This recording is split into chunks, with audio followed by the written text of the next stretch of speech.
What's going on, everyone? Dr. Frankie here. I hope you're all doing well, hanging in there while all this craziness is happening in the world. But here I am. I'm going to keep showing up for you, so keep showing up for me.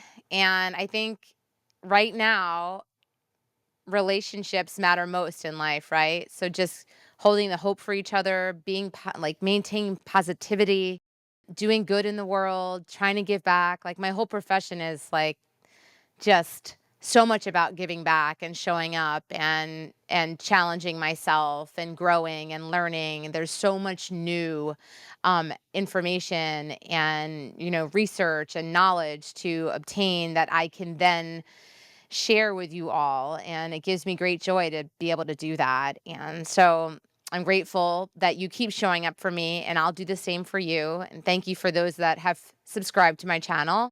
You're seeing that I'm able to put out more content. And soon I'll be doing actually, getting on the road and doing more public speaking, which I've really wanted to do. This is exciting times too for my company. As you know, many of you know, I'm the CEO and founder of Little Gay Book, an LGBTQ plus matchmaking firm in the United States. And we've been around, we're celebrating 17 years.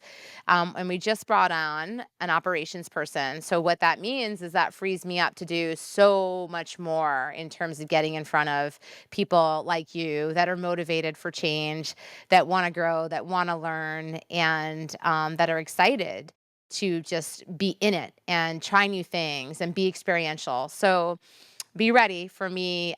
Who knows? I may show up in your town. So I have lots of like exciting ideas that are just right now percolating as I'm about to be freed up a bit to be able to be creative again. And it's been, I don't know, 3 years since I did I did a TED Talk. I've done one on sexual fluidity. So who knows? Maybe I'll do another one. But there's definitely fun and exciting things on the horizon. And I'm so glad you're with me on the journey. If you're new, please subscribe to my channel. If you want to learn how to expand yourself emotionally, learn how to, just connect more authentically with people, how to show up more mindfully, how to grow in so many ways. And the way we grow is by working on ourselves and learning how to be more vulnerable. And there's so much that we can do. There's so many ways we can go ahead and do that, whether it be meditation, mindfulness. For me, it's exercise, deep breathing. So the list goes on and on and on. So I think we've got to dip our toe in so many different areas and figure out what really works for us. So again, thank you for being here. And let's just jump into my topic for today. Monogamy. So is monogamy a myth? Why we're wired for multiple partners. And I'm so curious as to what y'all think about this. It can feel like monogamy is on the decline. If you're on the apps and looking for an exclusive relationship, you may be tired of flipping past profiles that read ENM or relationship anarchist. But whether or not it's your personal preference, the rise of non-monogamy, it's always like a tongue twister for me, may have something to do with the fact that non-monogamy is in many ways aligned with our psychological and emotional needs as species. What do I mean by that? Today I'm going to share how I'd argue we're wired for multiple partners. Our cultural scripts around monogamy. If you've grown up in the United States, American in our context, regardless of your personal affiliation, you grew up in a culture where monogamy is dominant. You likely grew up with cultural beliefs around you that said that if you were really in love with someone, you were exclusively monogamous with them and on the relationship escalator, which I've talked about previously. So just look at older videos. You likely grew up being told that having any sexual or romantic feelings about another person, maybe even fictional people like TV or movie characters, was a harmful betrayal of your partner. For people growing up in our contemporary era, you may have been told that a wide range of interactions with people outside of your relationship, like following them or liking their posts on social media, are a betrayal or examples of micro cheating. With these highly prevalent cultural scripts, many of us never have the chance to work on how we actually feel about monogamy or non-monogamy. While non-monogamy is becoming more prevalent and more people than ever are aware that it's an option, For many people, it can seem like a specific orientation that you're either born with or you aren't. And certainly some people do experience it this way. What if monogamy and non monogamy are both less fixed and clear cut than we think?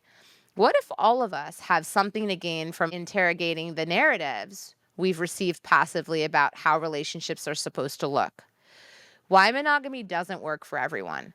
For some people, the scripts we've received around monogamy feel accurate and true to their experience. And at the same time, many relationships experience some type of friction around the idea of attraction outside of the relationship. Maybe that looks like cheating or even an accidental emotional affair. Maybe it just looks like a dead bedroom or not having sex, even though you and your partner both experience sexual desire. For many of us, the more stable and secure our relationships are, the more susceptible we feel to the draw of an exciting or novel new connection. Actually, the more unstable, right? Like when we're in not a stable relationship, we are susceptible to the possibility of being attracted to somebody else. As Esther Perel puts it in her TED Talk, the reconciliation of two fundamental human needs. On the one hand, our need for security, for predictability, for safety, for dependability, for reliability, for permanence. All these anchoring, grounding experiences of our lives that we call home. But we also have an equally strong need, men and women, for adventure, for novelty, for mystery, for risk, for danger, for the unknown, for the unexpected, and for the surprise. For some people, reconciling this difference is a matter of finding mystery, novelty, and excitement with their current partner and integrating that dynamic into the safety and security of their relationship. For others, however, what makes the most sense and feels most natural is leaning into that desire and experiencing both the security of a long term relationship and the novelty of new connections through the structure of ethical non monogamy. Why we're wired for different kinds of connection. If there's one thing we know for sure about humans as a class of animal, it's that we're social creatures. We're wired for connection. Our closest relatives in the animal kingdom, monkeys and apes, tend to live in rich, dynamic social groups. In most parts of the world, humans do too. It's a relatively new phenomenon in some ways, unique to parts of the West, that humans live in fairly small units of a nuclear family with only the immediate family members around. The phenomenon that often occurs in the contemporary US, where many people single main social connection is their romantic partner, maybe with some casual friendships or acquaintanceships and connections to your family of origin alongside it, is in many ways counter to our programming as social creatures. It's not necessarily healthy to have your romantic partner be your everything in life. We're wired to have our needs and for connection and support met across a range of relationships. To expect one person to meet all of our needs puts a lot of pressure on that individual.